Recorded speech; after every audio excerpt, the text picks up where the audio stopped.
no sabía cómo puede ser un niño. Bueno, pero nadie tampoco es ajeno a los tumores, ¿no? Y sobre todo en perros, en las mascotas, algunos tumores son bastante frecuentes, ¿no? Hay una raza, por ejemplo, que tiene predisposición o frecuencia de tumores en la piel, ¿no? O también en hembras, por ejemplo, los tumores mamarios, relacionado a que es una hembra entera desgastada, ¿no? Hay mucho más más frecuencia en hembras enteras, ¿no? En los machos a veces se pueden dar los tumores del testículo, ¿no? De la próstata, a pesar de que la próstata ya comienza a producir cambios de tamaño, ¿no? Muchas veces llegar a un carcinoma de una carcinoma de próstata es un poco raro. Sin embargo, hay un término clínico, y creo que también lo utiliza la patología, que se llama HPV, hiperplasia prostática benigna, digamos, ¿no? Y que quieren darle un nombre. Pero miren, la hiperplasia es un proceso, podemos decir, fisiológico, ¿no? Y no puede decir que es benigno. Por eso les digo, no es un término clínico, no es un término netamente patológico. Pero lo único que tratan de decir con este término es que la próstata está experimentando cambios en su tamaño. Que puede ser simplemente una hiperplasia, como el desequilibrio de la succión hormonal, como puede ser también que sea un adenoma, ¿no? Entonces, para estar en medio de los dos, o que puedan los dos calzar en esto, por lo que le llaman hiperplasia prostática, el HPV. Y este cambio de tamaño ya se observa en los perros que superan ya los 5 años, ¿no? Las próstatas comienzan a ser grandes, ¿no? El crecimiento de la próstata, ustedes han visto cómo es la próstata en el perro, ¿no? Envuelve totalmente a la uretra. Entonces cualquier cambio va a crecer y va a comprimir a la uretra, dificultando la evacuación de la orina. Entonces, cuando uno orina y tiene ganas de orinar, uno vacía la vejiga, ¿sí? Entonces, hay un tiempo que tiene la vejiga para vaciar. Y esa siempre lo hace, ¿no? Toda su vida lo ha hecho. Pero ¿qué pasa cuando es comprimido? Entonces, la vejiga no es comprimida, ella se contrae, pero ahora tiene un punto de resistencia, ahora tiene la uretra que está envuelta y hace resistencia porque está comprimida. Entonces, la vejiga no se vacía completamente. Como no se vacía completamente, entonces orina y a cada rato quiere orinar. Y es su sensación porque nunca se vacía completamente, por esta presión que ejerce este crecimiento.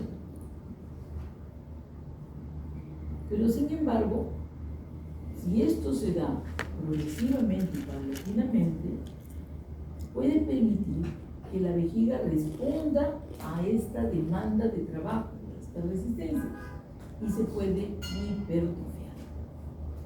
Entonces tú puedes ver que hay vejigas que están hipertrofiadas, la capa muscular, porque ha podido hacerlo. Y cuando yo veo una vejiga que se ha hipertrofiado, quiere decir que a pesar de que ha disminuido la luz por el crecimiento de la próstata, la vejiga se puede vaciar. Pero también, miren, eso lo he visto a través de todos los años que estaba haciendo un libro así. Hay también situaciones en las cuales la vejiga no ha hecho hipertrofia a la capa muscular y ha cedido y cada vez se va dilatando más y su capa muscular va cediendo. He encontrado un perro que tenía una próstata grande con una vejiga que lo ocupaba toda la cavidad abdominal. La vejiga había perdido su capacidad para contraerse y desplazarlo. Y como ha sido un crecimiento paulatino, por eso la vejiga era inmensa, grande. El perro a veces orinaba cuando se echaba o cuando se acostaba. genial, una cosa espectacular. Nunca en mi vida lo he olvidado. Bueno, ¿ha sido testigo observado casos o casos de neoplasia o cáncer? Bueno, sí. Y nos dice, ¿cuál fue la evolución o las consecuencias?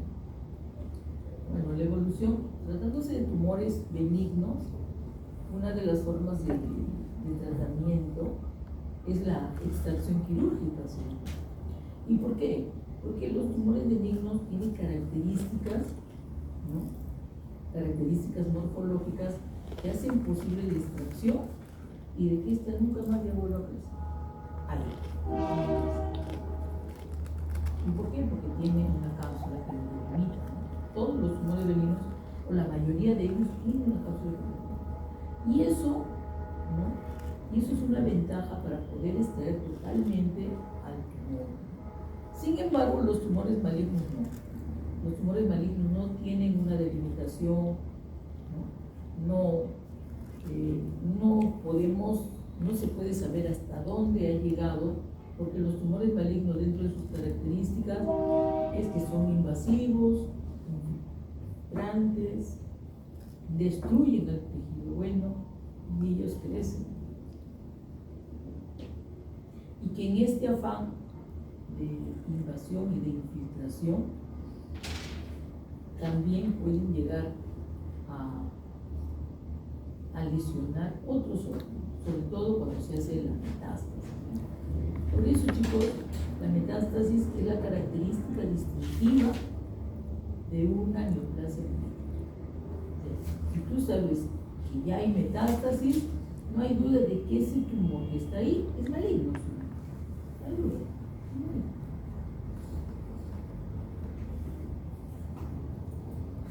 Bueno, resultado del aprendizaje. Al finalizar la sesión van a describir las bases de la neoplasia, sus características y clasificación. El contenido: definición de neoplasia, progresión de neoplasia en neoplasia, la nomenclatura, que debemos de aprender a manejar la nomenclatura, que es importante. Y bueno, y la gran clasificación, ¿no? Las neoplasias benignas y las neoplasias benignas. No quiere decir que haya una neoplasia buena, pero sí de buen pronóstico. Y bueno, y las malignas también, que también tienen diferentes grados, y esos criterios de malignidad que nosotros debemos de encontrar en las láminas que vamos a ver. ¿Ya? Y nos pone este ejemplo. Mira, es una perrita y nos está indicando que esa es la glándula mamaria. Y también nos dice que anatómicamente, no sé si anatómicamente o clínicamente, le llaman la glándula torácica caudal izquierda.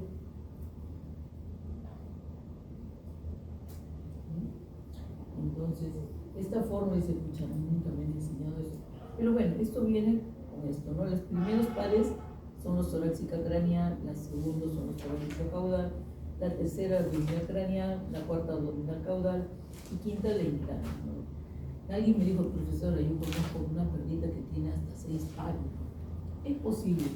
Yo que sí. Es posible que haya, ¿no? Lo mismo que, por ejemplo, en cerditos, las hembras que tienen 6 pares, ¿no? Pares, son clasificadas como buena madre, ¿no? Se supone que si tiene 6 pares puede dar de lactar a 12.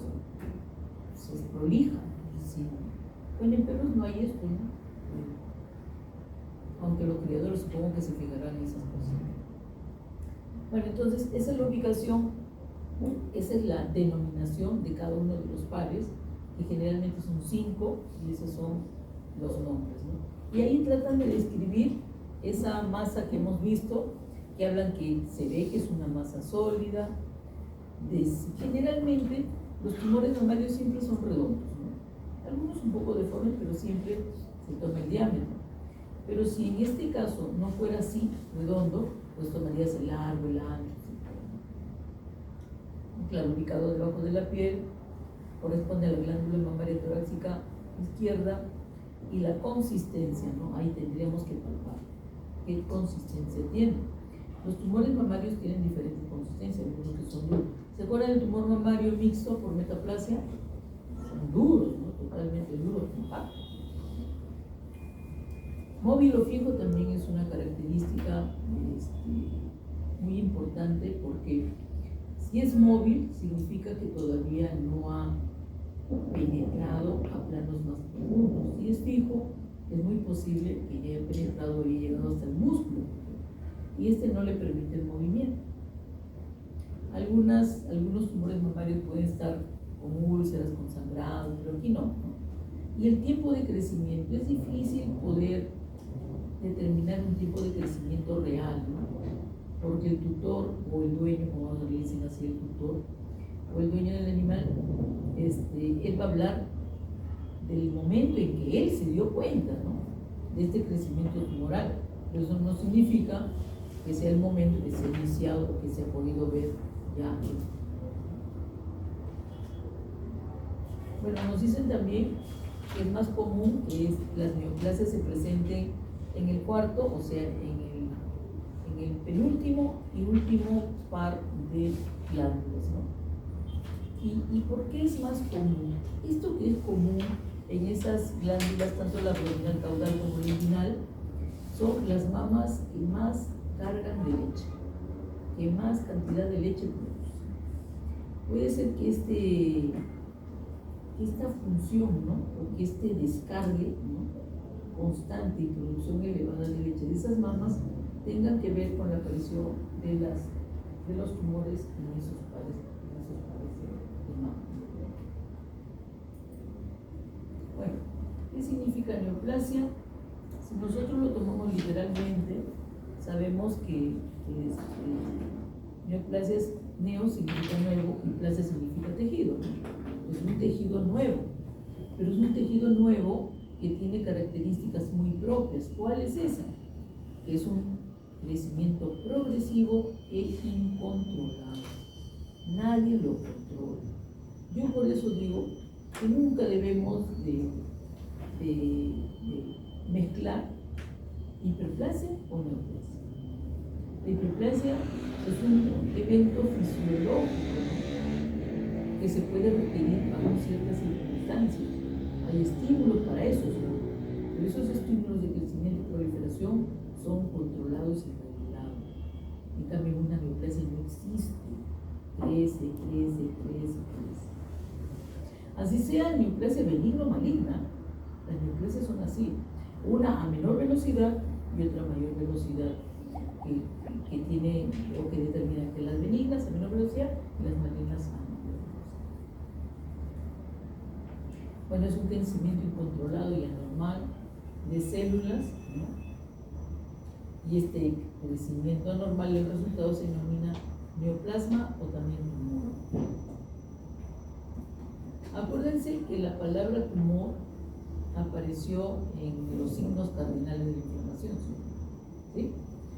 Rubor, dolor, tumor, pero ellos se referían al tumor como hinchazón, por si acaso. Entonces, pero bueno, tumor es tomado como una palabra que está relacionado con la neoplasia, ¿no? Y nos mencionan que hay una neoplasia, mejor dicho, un cáncer, que no forma tumor. ¿Quién es ese? La leucemia. Las células cancerosas, ¿dónde se encuentran? Circulando en la plasma, pero no producen tumor.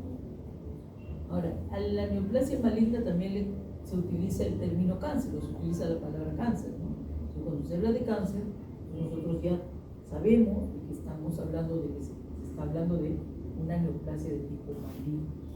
Y el cáncer, le dicen cáncer ¿por qué? Porque la asemejan al cangrejo.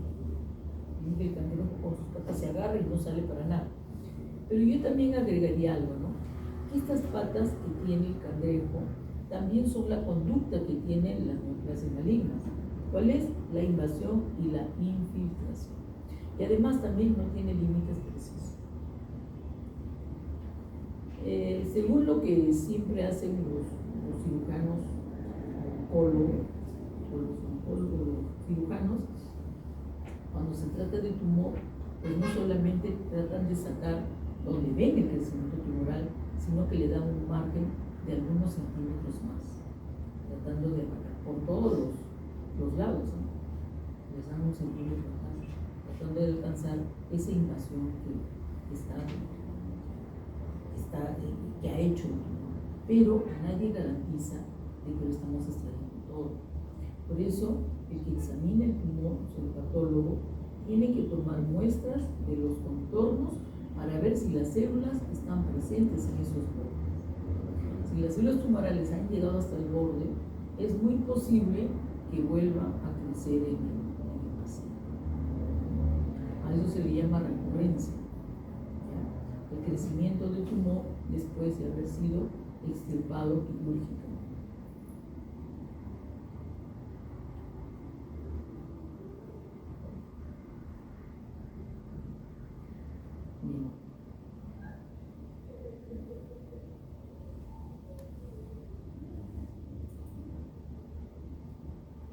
Leucemia dice en sangre periférica o médula ósea. De las células tumorales vamos a encontrar en la sangre periférica y también en la médula. Nunca he visto una leucemia.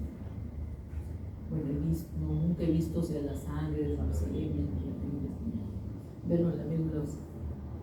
Bueno, la gran clasificación de las neoplasias, neoplasia benignas y neoplasia maligna. Y tienen sus propias características, por eso también se diferencian.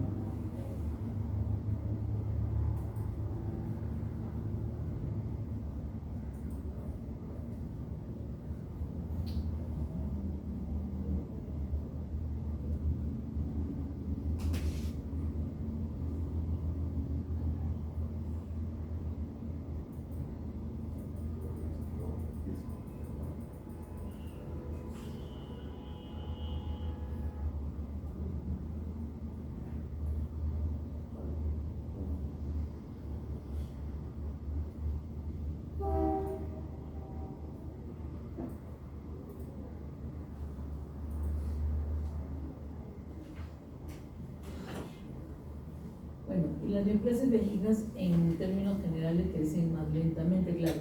Crecen más lentamente si lo comparamos con una neoplasia maligna, ¿no? No invade los tejidos. A mí, ¿sabe qué? A mí me disgusta decir no. No invade, no, mejor di que sí, ¿no? Sí hacen esto, sí crecen, sí no crecen. Dirían no. Cuando dices no y hay dos, se supone que le estás dando características que le pertenecen a otro y a esta no le pertenece nada. La neoplasia benigna dice, tienden a crecer lentamente, por eso si lo comparamos con una neoplasia maligna. No invaden. Entonces, ellos como no invaden, ¿por qué no pueden invadir las neoplasias benignas? Porque siempre, en la mayoría de ellos, en términos generales, están encapsulados, o sea, tienen una cápsula.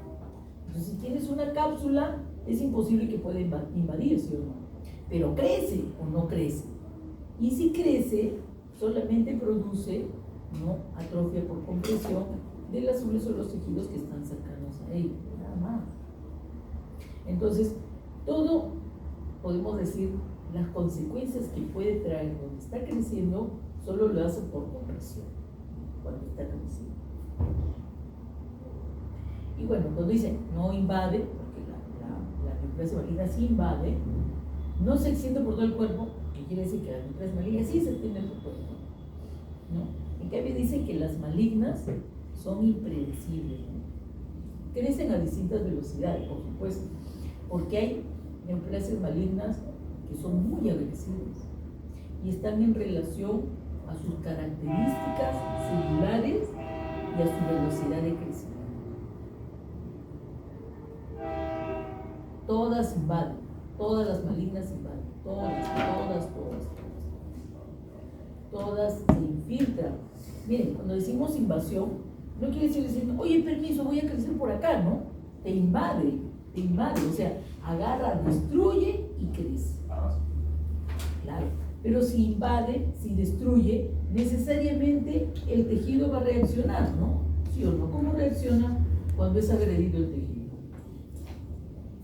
Recién hemos pasado la unidad. Recién acabamos de pasar la unidad. ¿Qué unidad hemos pasado? Pues entonces, ¿qué produce también? Las neoplasias malignas cuando invaden, inflamación. Si yo encuentro inflamación, me voy a inflamación macroscópicamente o microscópicamente, entonces mi diagnóstico puede estar dirigido a pensar de que puede tratarse de una neoplasia necesariamente, ¿no? Tanto macro como micro. Yo puedo ver macro, no sé, porque hay una herida que no cura nunca, o microscópicamente que hay células inflamatorias. Entonces, yo ya voy viendo, voy orientando mi diagnóstico, ¿no? Esto nos ayuda. Bueno, invade los tejidos que están cerca y también otras que están lejanos, ¿no? Y estos lejanos, que se llama metástasis, esta metástasis lo puede hacer por vía sanguínea y también por vía linfática. Ya sabemos que por vía linfática, ¿a quién van a invadir? A los nódulos linfáticos, ¿no? Especialmente los regionales. Y por vía sanguínea, pues llegará a diferentes órganos, ¿no? Principalmente pulmón, principalmente hígado, pero puede llegar a otros sitios también.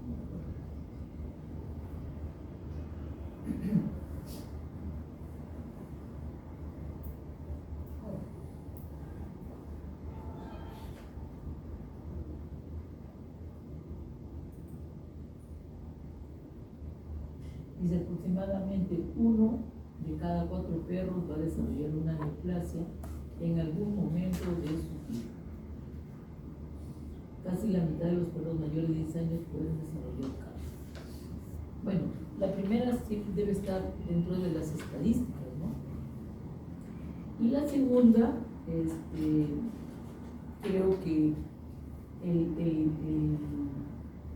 el ciclo de vida de los perros ahora se ha extendido más, ¿no? Con estos alimentos que ya están, pues ya viven más años. Yo creo que puede llegar a vivir 15 años, 18 años, gatos hasta 20 años. Yo no lo creo, pero dicen que sí. Entonces, el envejecimiento del individuo también va con el envejecimiento de sus sistemas. Hay un sistema de reparación del ADN, entonces también podrá envejecer y también va a permitir que células que deben repararse o que deben ya no existir, llevarlas a la apoptosis, sigan sobreviviendo. Entonces, por eso también es que hay mayor predisposición a presentarse en animales o en mascotas viejitas. Desde los perros padecen cánceres aproximadamente al mismo ritmo que los humanos, mientras que hay menos información sobre la tasa de cáncer en gatos. Bueno, el gato es raro, ¿no? Es raro ver. Pero es raro ver, yo no creo que sea raro porque no lo reportan, sino porque también es raro verlo y a veces las personas ni siquiera lo llevan al. Y hay algunos gatos que también cuando se sienten mal tienden a retirarse, ¿no? Se van y sufren solos y solos. Ejemplo, ¿no? Los gatos, por ejemplo, a diferencia de los perros, las hembras, su presentación de tumores en la mama es baja. Pero el hecho es de que cuando se presentan los tumores, generalmente son extraños. Por ejemplo, también en conejas, ¿no? La tasa de presentación de tumores casi es rara, pero también he visto casos de cáncer en mama de conejo. Y con metástasis al pulmón. Sí. Un pulmón chiquito y pequeño. Y dice, algunos cánceres como el linfoma son más frecuentes en gatos que en los perros. Bueno, puede ser que este linfoma también esté asociado a la leucemia, ¿no? Porque una forma de presentación de esta leucemia es que algunos terminen formando tumores y generalmente son linfomas. La enfermedad se llama leucemia, pero no tiene leucemia, o sea, no hay células neoplásicas y leucémicas en su sangre todavía. Cuando se detecta es positivo, que ha tenido contacto con la enfermedad, pero que en sí todavía la enfermedad como tal no se hace evidente. también está muy estigmatizado con respecto a la leucemia. Porque tú llevas tu gato y dices, sí, es leucemia positivo. Ni siquiera lo ven, ya le echan la culpa a la leucemia. No tiene neumonía, a la leucemia. No es la leucemia. Ya sacrifica. Es como decir, ¿no? No sé si estoy diciendo bien. Ya tiene VIH, es un VIH positivo. Ya, tiene no sé, tiene gripe, tiene. No, es VIH. Ya, no se puede hacer nada. No, es un paciente. Trátalo. Claro, hay que hacerle un tratamiento. O sea, no creas que la neumonía es consecuencia de la leucemia. Es verdad, ¿no? Ellos tienen que mantener un sistema inmune, ¿no? Bien parejo, bien sólido, pero es que también puede de alguna manera estresarse cualquier cosa, porque hay que mantener un sistema inmune. Si el sistema inmune no se mantiene, se debilita, por ahí cae, ¿no? O sea, ellos pueden sufrir de neumonía, pueden sufrir de enteritis, pueden sufrir de todo, otitis, todo lo que tú quieras. Es un nivel más, ¿no? Y es susceptible a cualquier enfermedad como cualquiera de nosotros, pero en ellos es un poco más. Pero no es el hecho solamente decir, o sea, si no te digo que es positivo, lo tratas como cualquier paciente que debería de tratar. Bueno, los perros padecen de cáncer aproximadamente al mismo ritmo que los humanos, mientras que hay menos información sobre la gravedad de algunos cánceres de linfoma. Bueno, los linfomas son los cánceres, creo que es uno de los cánceres más comunes en los animales domésticos. Porque también se puede expresar en caballos, creo que muy fácil, en bovinos. En bovinos no creo, los bovinos tienen sus propias cosas, pero sí es uno de los cánceres es más frecuente para la mayoría de las especies. Se habla de un principio clonal de las células neoplásicas, ¿no? ¿Y por qué? Porque todo de verdad tiene un origen clonal. O sea, ¿derivan de qué? De una célula que se ha transformado. Basta que una célula se transforme para que dé lugar a las células hijas con los mismos defectos, ¿no? Genéticos, ¿no? Y ella da lugar a eso. Y todas tienen el mismo defecto genético que la madre. Por eso hablar de un principio clonal. Derivan de una única célula transformada. Sin embargo, cuando el tumor se hace evidente, tú ya no vas a encontrar que todas sean parecidas a la mamá, todas tienen un defecto que es parecido a la mamá en principio, pero comienzan a tener otras características, otras cualidades que van adquiriendo y vamos a encontrar subclones, ¿no? Que son capaces, que han creado, se han sido creados subclones con capacidades que le otorgan a las células tumorales, como por ejemplo invasión, metástasis, resistencia a la falta de oxígeno, ¿qué otra cosa más? Evasión al sistema inmune, evasión a la muerte celular. Las células tumorales muchas son inmortales, nunca mueren y siguen teniendo defectos y siguen sumando defectos y no mueren. Bueno, dice que esas células, esta heterogeneidad de las células tumorales se genera durante el crecimiento, o sea, durante el desarrollo del tumor, por la acumulación progresiva de cambios hereditarios en las células tumorales. Con cada nueva alteración genética, la progenie de una célula tumoral, con esta mutación constituirá un subclon, ahí está, de las células tumorales. La generación de subclones se ve favorecida por la marcada inestabilidad genómica de las células tumorales en comparación con las células normales. Quiere decir que estas son capaces de poder cambiar, de poder mutar, de tener más errores, estas células.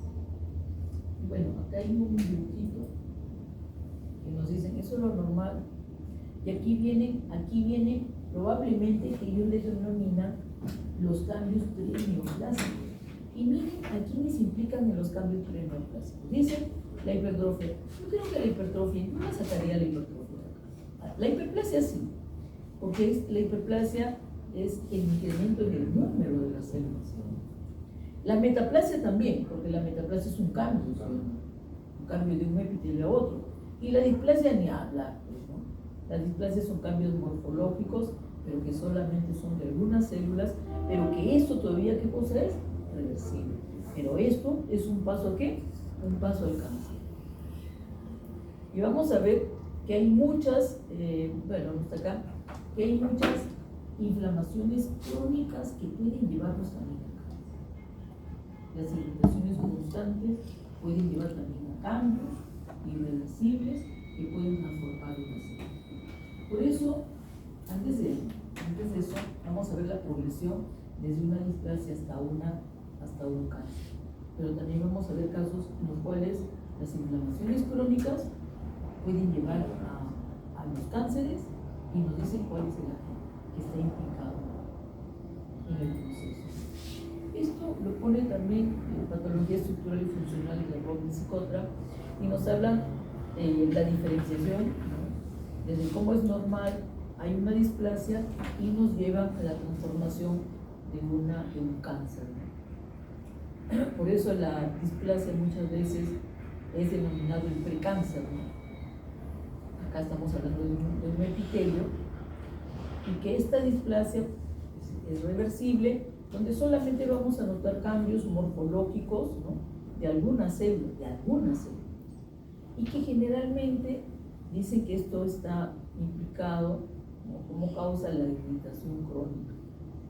Y va a sufrir la transformación y se vuelve una neoplasia, ¿qué? Una neoplasia maligna, ¿eh? Miren, tan maligna esta es una mitosis, ¿no? Normal, que tiene dos nada más. Pero esta es una mitosis atípica, que ya no tiene dos, sino es tripolar. Acá tiene normal y acá tiene tripolar. Pero esta transformación, ¿no? ya no vuelve. Una vez que ya se instaló o que se transformó la célula cancerígena, ya no pasa nada. Comienza la proliferación, pero al inicio todas las células que van a proliferar todavía se encuentran en esta parte que es la mucosa y que todavía no hay invasión. Por eso le llaman un cáncer in situ. Le dicen cáncer in situ porque todavía no invade los planos, ¿no? Se mantiene ahí. Pero recuerden que todas las neoplasias, y más aún los cancerígenos o los malignos, tienen una proliferación más acelerada. ¿A dónde van a ir las células? Si ya no pueden, ¿no? Ya no pueden estar acá porque lo han ocupado todo, pues comienza la invasión. Algunos sin ocupar todo invaden, ¿ya? Sobrepasan la muscular de la mucosa y ya están ¿dónde? En la submucosa. Y podrán llegar inclusive hasta la muscular y todavía sobrepasar la muscular. Entonces, esta es la progresión. Ojo, pero también nos dicen, cuidado, no necesariamente todas las displasias nos van a llevar a cáncer. Creo que nos están consolando. Y es verdad, no todas las displasias van a llevar a un cáncer, pero sí, si tenemos una displasia y está detectada, mejor darle un tratamiento o eliminar al agente que está causando esa irritación crónica, cosa que ya hasta ahí nomás llegó el proceso. Bueno, y hablan acá, en algunos casos de que habla de la proliferación crónica, ¿no? Cuando hay una inflamación crónica y hay proliferación, porque recuerden, ¿no? En una inflamación crónica, la proliferación, porque hay una reparación del tejido, y hay una proliferación de fibroblastos, etc. Si hay, por ejemplo, regeneración, también va a haber una proliferación de células. Bueno, cuando se trata de casos crónicos, las células puede llegar a producir una displasia, que luego puede progresar a un carcinoma. Por ejemplo, la gastritis crónica puede predisponer al desarrollo de carcinoma del estómago. La colitis crónica también a un carcinoma del colon, o la cirrosis hepática también puede predisponer a un carcinoma hepático. Yo no sé si esto puede ser aplicado a los humanos, ¿no? En los animales, por ejemplo, en el perro, no hay necesidad de que haya una cirrosis para que le dé un cáncer.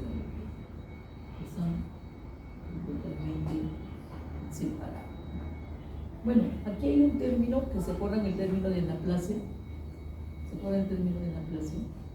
Que es la regresión de una célula a un estado primitivo, ¿se acuerdan? Y ese estado primitivo tiene que ver con qué? Tiene que ver con una proliferación, ¿no? Elevada, etc. Claro, las células ya maduras no pueden ser totipotenciales, pero sí podrían ser pluripotenciales. Pero relacionado a la proliferación, una proliferación exagerada, diría yo. Bueno, dice para describir la pérdida de diferenciación celular, y eso sobre todo, ¿no? Las células ya no se parecen en nada a las células de las cuales se han originado, no se parecen en nada a las células normales, son totalmente distintas, han perdido ese patrón morfológico, y por eso dice que comienzan a expresar características de células primitivas. Esta era la célula normal y esta puede ser una célula neoplásica. Grande, sin forma, con muchos núcleos, puede ser, pero células aisladas. Bien, y aquí ven el cuadro que relaciona los procesos crónicos, inflamaciones crónicas, con cánceres, y nos habla también del agente etiológico. Aquí, este es humano, porque la patología estructural y funcional de Robbins, ¿no? Y otra es de humanos. Pero sin embargo, hay cuatro situaciones que podemos aplicar a veterinaria. Por ejemplo, la colicistitis crónica. La colicistitis crónica es la inflamación de la vesícula biliar. ¿A qué cáncer nos lleva? Al cáncer de la vesícula. Pero ¿quién tiene como agente etiológico? A la bilis.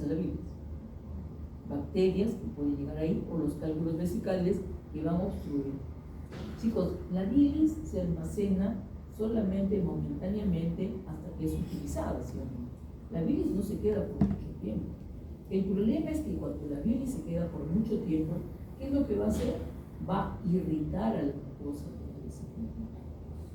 Y esta irritación a largo plazo puede llegar a producir, ¿no?, un cáncer de la vesícula. La propia bilis, las bacterias que pueden llegar a través del conducto colédoco, o los cálculos vesicales que van a interferir con la liberación de la bilis.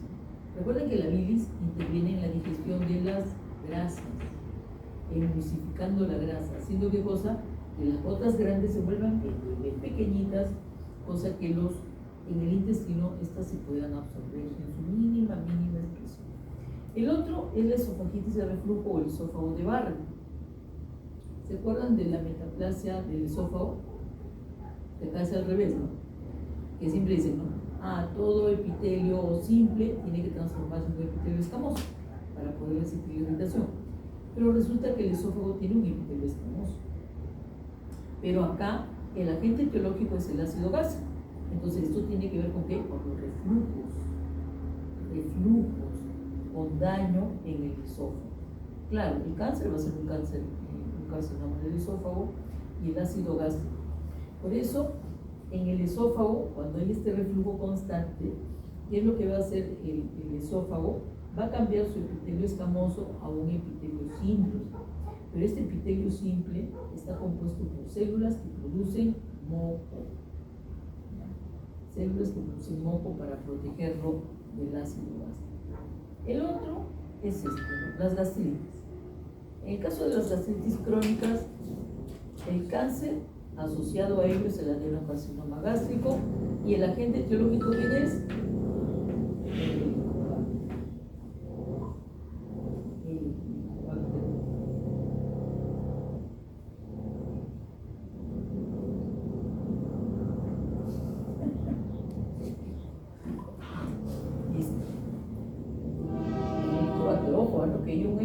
ya canis, ¿no? Si no me equivoco.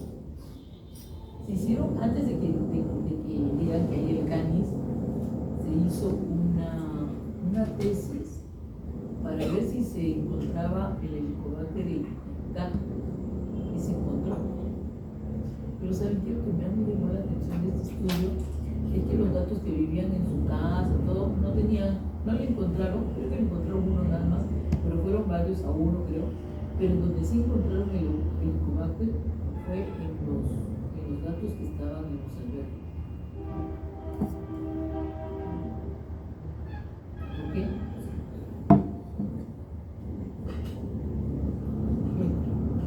Luego tenemos la gastritis y luego tenemos otra más que podemos aumentar a esto porque lleva 1, 2, 3,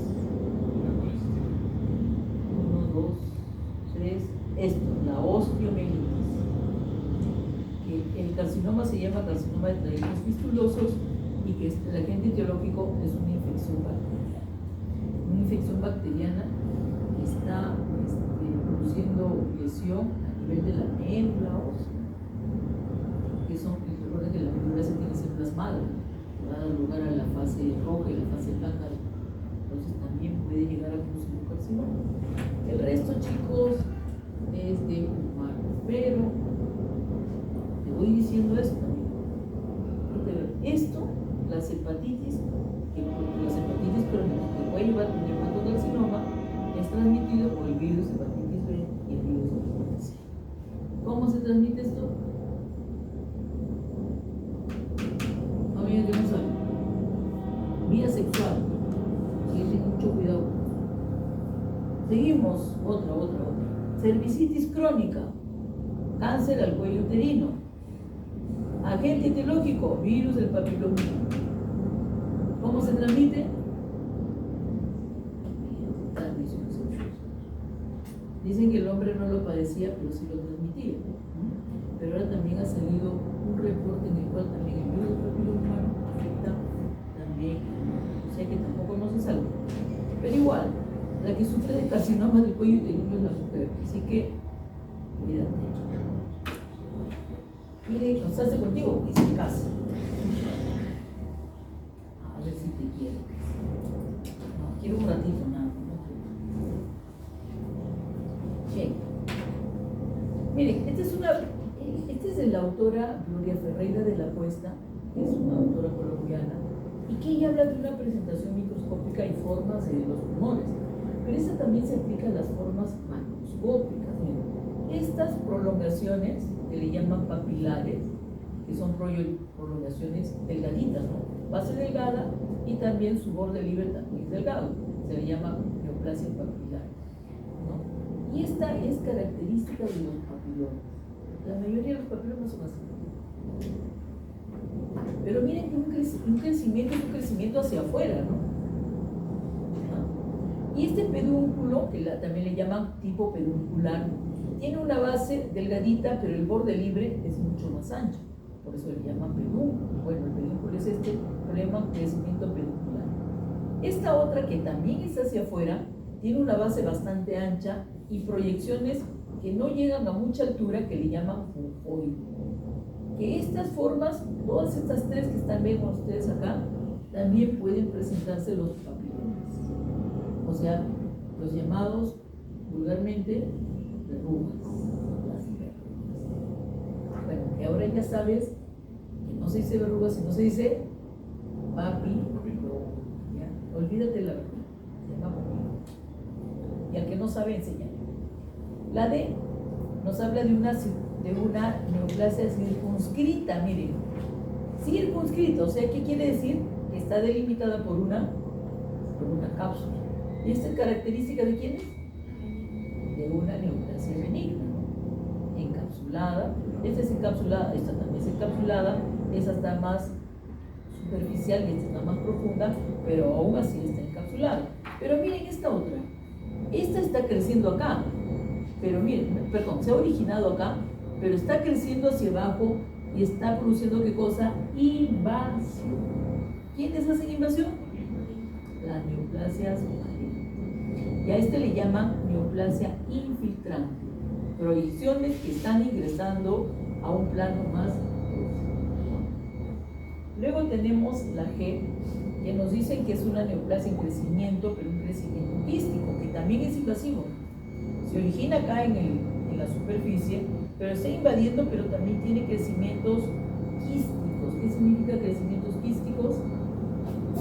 Que producen una cavidad, que puede ser, no sé, pues, una glándula, que se ha dilatado y que tiene también contenido. Se le llaman cavidad quística o crecimiento quístico también. Luego tenemos este crecimiento neoplásico, la H, que es una neoplasia intraductal, crece hacia el centro del conducto.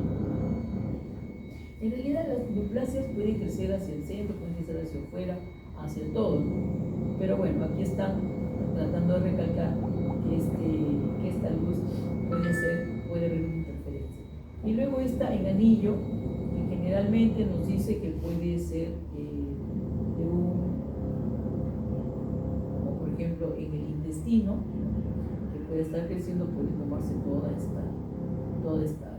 Y luego está el multicéntrico, que podemos encontrar focos neoplásicos en un mismo órgano. De aquí viene la nomenclatura. Esta nomenclatura que hace Zachary es una nomenclatura bien, ¿cómo podemos decir? Bien completa, porque él parte de dos orígenes que debemos de tomar en cuenta, que es básico tomar en cuenta. Nos dice que puede ser mesenquimatoso o que puede ser endotelial. Pero ¿quiénes llamamos mesenquimatosos? ¿A cuáles? Nos dicen, a los mesenquimatosos son de origen, ¿no?, del tejido conectivo y todo lo relacionado a él. Es el endotelio y todo lo relacionado al endotelio. El hematopoyético y el linfoide y el músculo. Y hasta acá terminó todo lo que es de origen mesenquimatoso. Claro, para cada uno de ellos va a haber un tejido de origen y una célula de origen. Para el tejido conectivo y todo lo relacionado al tejido conectivo tenemos el tejido fibroso, el tejido conectivo fibroso, la grasa, el cartílago y el hueso. La célula de origen del tejido fibroso, el fibroblasto, para la grasa el adipocito, para el cartílago el condrocito, para el hueso el osteocito. ¿Y cómo se llama el tumor benigno, ¿no?, que se ha originado de un fibroblasto? Se llama fibroma. Y el maligno, fibrosarcoma. La grasa, lipoma. Y el maligno, liposarcoma. Quiere decir que para todos los benignos utilizo el sufijo oma y para todos los malignos utilizo el término sarcoma. Acá está los vasos sanguíneos, que es el endotelio. Tenemos el hemangioma y el hemangiosarcoma. Los vasos linfáticos igual, las meninges igual. Luego tenemos el hematopoyético, el linfoide. Tejido linfoide, las células, ¿quiénes son? Los linfocitos. Miren, los linfocitos y los leucocitos y eritrocitos no tienen parte benigna. Los dos son malignos. ¿Cómo se denomina? Linfoma y leucemia. Aunque oma significa benigno, en el caso del linfoma, como dice el Atlas de Anatomía Patológica de este siglo, la jerga médica. Claro, porque esto no correspondería. Si es un oma, debería ser benigno. Pero este término es utilizado por toda la medicina en todo el mundo y todos saben que un linfoma es maligno, no hay parte benigna. Y la leucemia también, por supuesto. Dentro de las células del tejido conectivo también se tiene que tomar en cuenta a las células cebadas, o también llamadas mastocitos, y los histocitos. Vamos a tener tumor benigno de las células de los mastocitos y los malignos de los mastocitos. El histocito también puede ser benigno, y el histocitoma benigno, y también vamos a tener un histocitoma maligno. El músculo, dos: el liso y el estriado. ¿No? Ahí está, músculo liso, músculo estriado. Acá le he puesto esquelético, en realidad debe ser estriado, porque también hay. Bueno, el músculo liso, la parte benigna se llama leiomioma, maligna leiomiosarcoma. El músculo estriado se llama raudomioma y el maligno raudomiosarcoma. Y ahí terminó la lista de todos los que son de origen mesenquimático. Yo siempre digo, si tú te aprendes esto bien, ya sabes que el resto ¿Qué cosa es? El resto es epitelial. Y para denominar una neoplasia maligna epitelial, ya no utilizo sarcoma, que es para los mesenquimatosos, sino utilizo el término carcinoma. Carcinoma.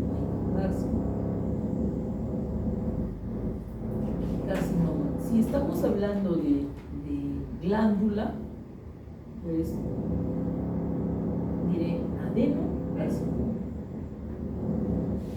Un benigno es adenoma y un maligno es un adenocarcinoma. La piel, dice la piel, porque es epitelios que cubren las superficies, como la piel. En las células de origen son las células epiteliales escamosas. El tumor benigno se llama papiloma y el tumor maligno será un carcinoma de células escamosas. Después tengo las células anexas, los adenocarcinomas.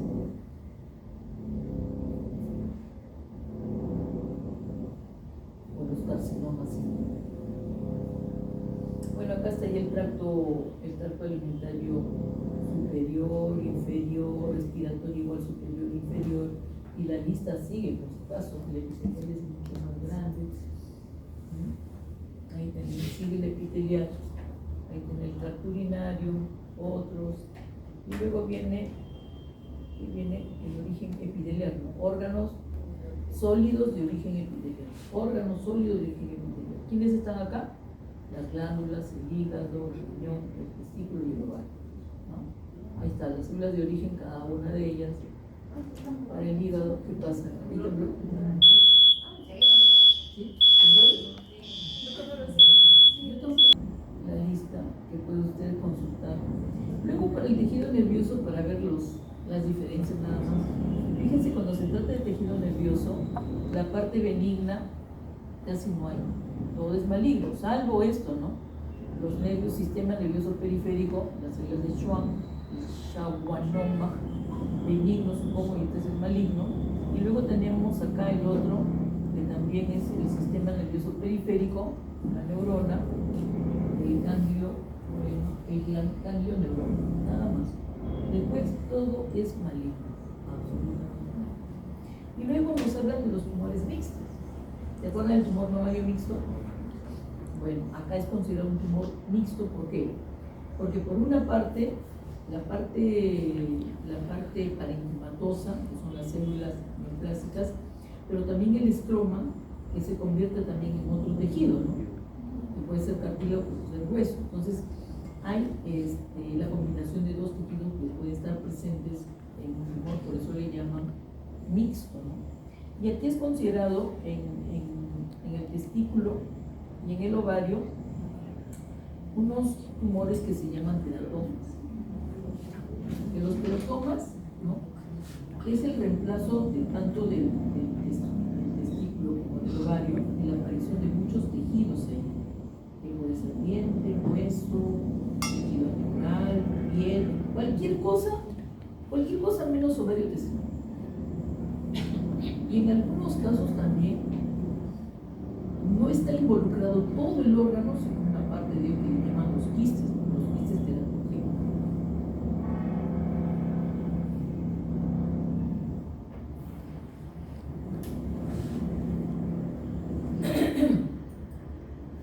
Bueno, pero patología estructural y funcional de Robbins, eso más práctico, ¿no? ¿Para qué tanto cuadro? Y todo el cuadro que ha hecho Zachary, que se ha tomado, se ha matado, en patología estructural y funcional, lo meten en uno solo. Y todavía de 2 columnas, y eso está. Pero yo te aconsejo que vayas consultando el primero, y después cuando ya más o menos ya puedas aprender a manejar, ya te salta con esto. Ahí que ya te dicen el origen, el tejido, la célula, el maligno y el benigno. Acá no, de frente, ¡pam! Benigno, maligno, ¡pam! Se acabó. Todo está igual.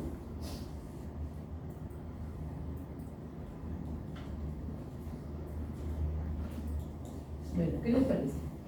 Zachary pone esto y nos dice, ¿cuál crees tú que es benigno y cuál crees tú que es maligno? ¿La o la B?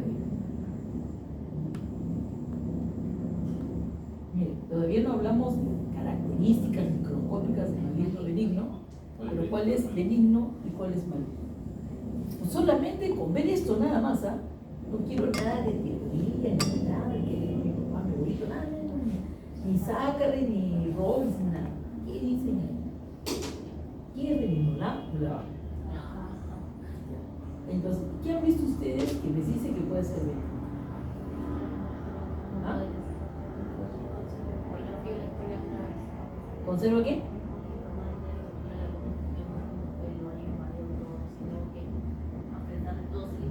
A ver, les digo una cosita. Lo que estamos viendo es el tumor. Eso es el tumor. O sea, agarro un pedazo de tumor y le echo una lámina y le puse acá.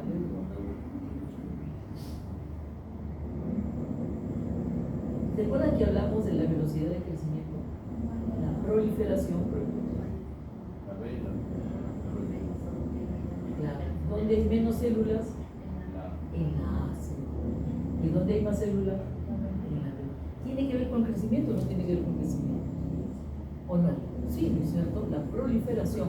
Acá son pocos, la velocidad de crecimiento será lento, ¿sí o no? Allá tienes un montón, la velocidad de crecimiento del tumor será mayor. Pero además también, estas células que son de menor número, también producen esto. ¿Qué son estas masas o estas masas ahí de fibras rosadas? ¿Quiénes son? Las fibras colágenas. ¿Eh? Y estas células son las células tumorales, pero ¿se parecen a quién? Se parecen a los fibrocitos o a los fibroblastos. Si tú miras y te acercas, como que las células tumorales van a ser bien parecidas a los fibrocitos o los fibroblastos. Pero verás acá, el número de células, ¿cuánto hay? 800.000, ¿no? Que no puedes ni contar. Pero también habrá fibras colágenas o no habrá fibras colágenas. ¿Hay o no? Bueno, todo lo rosado que ves por acá, ves aquí, ves ahí, es las fibras colágenas, pero son escasas, ¿sí? Porque hay más células, muy celulares. Y acá nos dicen que sí, pues, es una comparación de un tumor benigno de un maligno, que el origen de estos tumores es el fibroblasto, y que es un fibroma del tejido subcutáneo del perro, esa es la A, y la B también es un tejido subcutáneo también, el subcutis de un perro, pero ese es fibrosarcoma. Ahí están los fibroblastos, moderada, dice, de sustancia eosinofílica en el citoplasma, colágeno maduro. El colágeno maduro está ausente, dice, ¿no? Hay un poquito, pero es bastante escaso. En cambio acá sí hay más. Bien, vamos a ver otra. Miren, acá nos dicen, ¿qué te parece esto? ¿Qué te parece? ¿Qué observas? ¿Cuál crees tú que puede ser benigno? ¿Cuál crees tú que puede ser maligno? O que todos son malignos, ¿no? Primero, en la primera figura, la que está a mi lado, ojo, todos son muestras de neoplasia, ¿no? Entonces, acá las células neoplásicas están tratando de formar algo, ¿sí? ¿Sí? Una estructura con luz, ¿sí o no? Pero todavía guarda ese orden. Todavía tratan de parecerse a las normales, ¿no? Produciendo un orden, ¿eh? Generalmente las benignas suelen hacer eso, ¿no? Las benignas suelen imitar la forma en que se unen o que se conforman, etc. Eso las benignas siempre lo hacen. Pero ¿qué te parece acá? Acá hay algún tipo de estructura que traten de formar. No, ¿no es cierto? Las células están sueltas. Es más, las flechas, ¿qué te están indicando estas dos flechas? Están indicando que ahí hay mitosis, fases de la mitosis. Hay mitosis. y nada están formando, ¿sí o no? Están ahí, miren, y los núcleos tienen diferente forma y tamaño. Las células, bueno, se puede ver un poquito que la forma que tienen, pero no se ven bien. ¿Y qué les parece acá? Están también tratando de formar estructuras con luz que no lo hacen muy ordenadamente porque parecen irregulares. Allá por lo menos había un orden, acá no, pero también nos dicen que hay qué cosa, que hay mitosis, ¿eh? Entonces, las mitosis generalmente las vamos a observar en las neoplasias malignas y no en las benignas. Puede ser que encontremos algunas, pero son muy escasas las figuras de mitosis en una neoplasia. En las neoplasias, las mitosis típicas y atípicas las vamos a ver ¿dónde? En las malignas. Y viene acá otra figura que nos pone Zachary, y Zachary nos dice, mira, ¿qué te parece? Y también nos trata de mostrar qué es maligno y qué es benigno. Este, por ejemplo, es un corte de un intestino delgado de un ratón. Y esto, como ves, miren, ¿cómo hace?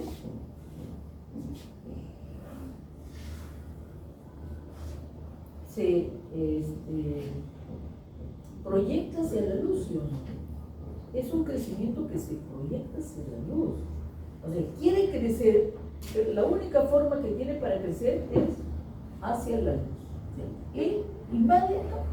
¿Alguna parte lo ha invadido? ¿Ha invadido su mucosa? ¿Ha invadido su mucosa? ¿Ha invadido algo? No, está creciendo hacia afuera, ¿sí? Entonces, si está creciendo hacia afuera, el comportamiento de este tumor es compatible con algo benigno, ¿sí? Yo todavía no veo las células, ¿sí? No veo nada de células. Lo único que estoy viendo es la figura, la foto y el comportamiento, la conducta que tiene este crecimiento tumoral. La segunda, que es la B, dice que es el mesenterio. ¿Te acuerdas del mesenterio? El mesenterio es el eje, ¿no?, que fija a los intestinos al techo de la cavidad. Es un tejido conjuntivo que muchas veces tiene grasa, ahí están los vasos sanguíneos, etc. Entonces es un tejido conjuntivo, nada más, que tiene que ver. Pero ¿qué hacen estas estructuras? Que parecen glandulares, ¿sí o no? O parecen conductos también, porque tienen un epitelio y tienen una luz. Entonces quiere decir que estas células han venido acá, ¿qué cosa? A invadir. ¿Y quiénes son las que invaden? Las malignas. Y nos dicen acá que ellos tampoco no creen qué tipo de célula. Ellos sospechan que es presumiblemente, dice, que sea de origen pancreático o de origen biliar, o sea, de conducto pancreático o de conducto biliar. Y ven que hay una invasión del tejido conectivo del mesenterio. Por lo tanto, son malignas. Más bien debe ser algún tipo de carcinoma en el mesenterio linfático, que son acinos irregulares que no tienen una forma ordenada, sino que algunos la luz la tienen muy alargada, un epitelio que tampoco es de una sola fila, sino de varias, y también que están dilatados. Bien. Características de neoplasias. Las neoplasias benignas generalmente son tumores localizados, tienen una cápsula que lo delimita, por decir que tiene un crecimiento limitado. Forma, yo no sé a qué se refiere con forma regular, y sobre todo una característica muy importante de la neoplasia benigna, ¿saben cuál es? Que son células bien diferenciadas. ¿Qué significa ser células bien diferenciadas? Significa que son células que se parecen mucho a las células originales.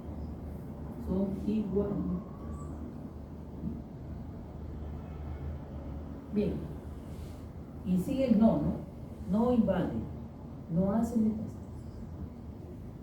Solo causa daño por compresión, claro, porque como crece, ¿no?, comienza a comprimir. No crece. O sea, no hace recurrencia ni recidiva después de la estimulación. Pero el que hace, ¿quién es? ¿Quién es el que sí hace recidiva o recurrencia? El maligno. Dice, no invade. ¿Quién invade? El maligno. no hace metástasis. Entonces, si el benigno no hace metástasis, ¿quién hace metástasis? El maligno. Y cuando hablen del maligno, ni mencionan nada, ninguna de esas cosas. Bien, entonces, esas son las características. Y nos dicen que cuando son de origen epitelial, por ejemplo, el epitelio escamoso estratificado, se llama papiloma, y cuando es interno, por ejemplo, las mucosas, las proyecciones se llaman papiloma. Y al epitelio glandular se le denomina adenoma. Para el tejido mesenquimatoso seguimos usando el loma, por ejemplo, el osteoma, lipoma, condroma, osteoma, leilobioma. Y nos ponen esto, miren, depende de qué es un toro, creo que es esto, miren el pene de toro. Oye, pero si los papilomas son proyecciones, ¿por qué es tan grande? ¿Saben por qué? Porque es un fibropapiloma. ¿Pero qué quiere decir con el término fibropapiloma? Papiloma que necesariamente es del epitelio, que es del epidermis, de la proyección, pero que además tiene mucho estroma. Fibro viene de fibroblastos y que hay mucho estroma, ¿no? Es un papiloma con bastante estroma, por eso se ve grande. El papiloma también lo podemos encontrar en el rumen, miren, ahí está el rumen, que acá está en una parte muy llana, y allá también hay. Los papilomas se pueden encontrar en el bovino hasta en el rumen. En el canino lo puedes encontrar inclusive hasta la faringe, también puede llegar a crecer. Hay una forma de papilomatosis en los perros jóvenes que comienza a llenarse la boca del papiloma. Es bien feo, bien horrible. Algunos optan por sacrificar a su perro. No sé qué, de verdad no sé qué tratamiento le fue. Pero en los bovinos, cuando los papilomas en los bovinos pueden brotarle la piel, y había casos en los cuales comenzaban a brotarle toda la piel. Y lo que hacían, miren, en los tiempos que yo estudiaba, los clínicos obtenían varios papilomas y le hacían un machacado. Y luego le hacían un filtrado, un ultrafiltrado, y obtenían un líquido, y ese líquido, con ese líquido hacían autovacuna. Y les funcionaba. Miren, esos ahora la cosa está mucho más adelante. Bueno, eso es cuanto a la piel, ¿no? Porque también se inclinaban por los cuerpos. La cabeza se les agarraba, era horrible. Y funcionaba las autovacunas. Bueno, esa es la histología de un pólipo. Esto supongo que es un pólipo del, no sé si es el estómago, creo. Parece. Pero miren cómo crece, ¿no? Tiene un crecimiento hacia afuera. Los crecimientos hacia el exterior, que cuando hacia la luz se llaman crecimientos exofíticos. Exofíticos. Entonces, si se está proyectando, quiere decir que no está invadiendo, ¿sí? Y si no está invadiendo, es compatible, la conducta es compatible con una neoplasia. Bueno, la siguiente, miren, este es el tumor mamario mixto, ¿se acuerdan? Aquí hay cartílago. Entonces, acá nos muestran dos cosas. La flecha normal, la parte celular de este tumor, de la parte parenquimatosa, que son células tumorales que están tratando de formar acinos glandulares, ¿no? Y la cabeza de la flecha está enseñando el estroma que se está transformando de un tejido conjuntivo a un tejido cartilaginoso.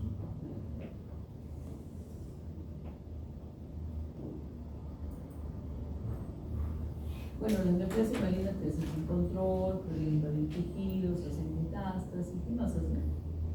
Metástasis por la vía sanguínea, por la vía linfática, se le llama cáncer por su comportamiento,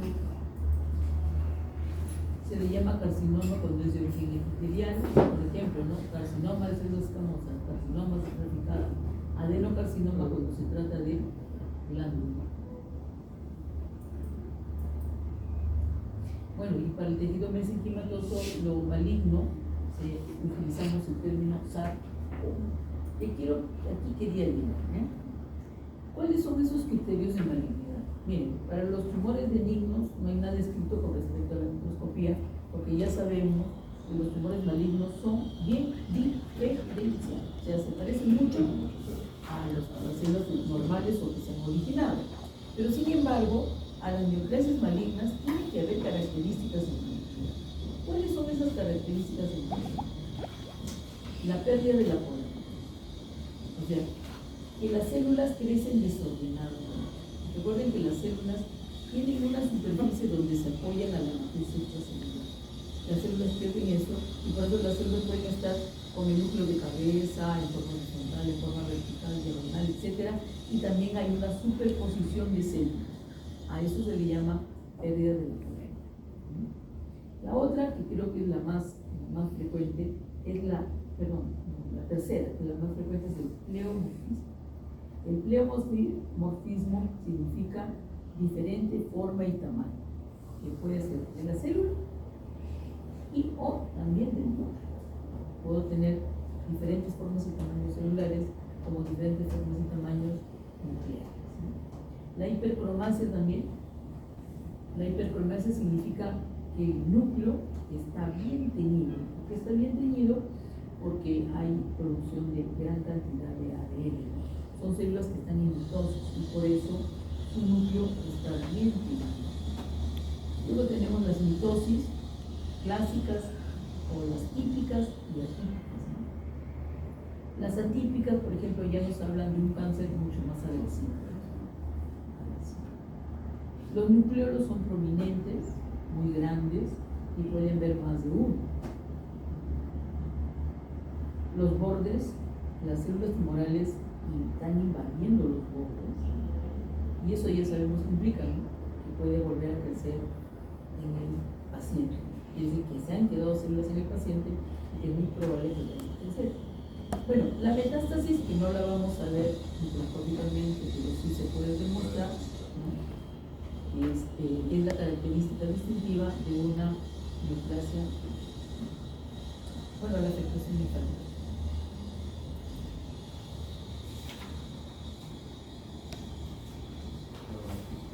Bueno, acá está el pleomorfismo, diferentes formas y tamaños de los núcleos, más que de las células, creo que no se ve. La derecha dice celular, pleomorfismo celular y nuclear con anisocariosis. Bueno, anisocariosis significa núcleo más grande o diferente forma, pero la anocitosis, la forma de la célula. En el derecho dice células hipercromáticas, el núcleo bien. Bueno, y la relación núcleo-citoplasma se perdió. Acá le hemos metido como criterio de malignidad, el incremento de mitosis. Hay varias mitosis que es indicador de malignidad. Y luego te ponen esto. Bueno, y ahora sí, su hojita y 5 preguntas.